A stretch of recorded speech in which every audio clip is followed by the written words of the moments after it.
nhớ rồi ạ cũng cho bé sai quỷ cho đó nhớ trụ hậu anh thị trí của tự nhớ trụ hậu nó nè nếu có anh chơi bài xía cần cầu hai ạ lại bài sai thế này ạ anh chơi bài xía cần cầu hay anh chơi rong câu lại tạo rồi anh chơi rong câu lại ha cho nên của tôi bạn bỏ nhớ trụ sắc tỷ này ạ cũng chơi tao ốp hạp lót bộ từ chủ chơi ốp hạp chữ bộ chủ nè giờ chơi bị chơi rong câu hẳn nè ta xin được của bạn bỏ nhớ trụ sắc tỷ bên chỉ chơi của thử bài to này ạ ở bên sai của lúc hẹn thì của tao đó chủ tư heo của lúc hẹn của tao đó đi chán này ạ nhau hồi thế nó nhiều nè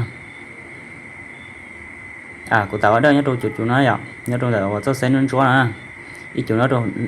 đợi họ của lại ở đây này ít chủ nhớ tôi học cá ta xin được chỉ lo hạt ở đây nhớ tôi học cá họ nó nè chỉ có lấy ở đây số to nó sẽ ạ thì cũng chỉ phải sửa cần cầu á nhưng cũng là trong sắp hai rồi nó bị chỉ cũng rong bị thế ạ ta xin mà có mày chỉ phải chủ chỉ sẽ được một bớt cho nè chỉ cũng tao sắp hẹn nhớ tôi họ cung hay ạ nhớ học cung mà mình sẽ nè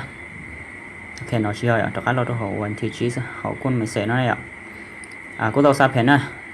cho tan ở trên này cũng bua trong coi ạ nên từ tan rồi thì cũng bua trong coi cho anh ông nhớ hậu cũng sợ đấy ạ thì ngành là của tan bua trong coi cần có giờ sửa sắp lại nè off hạ từ chỗ này ạ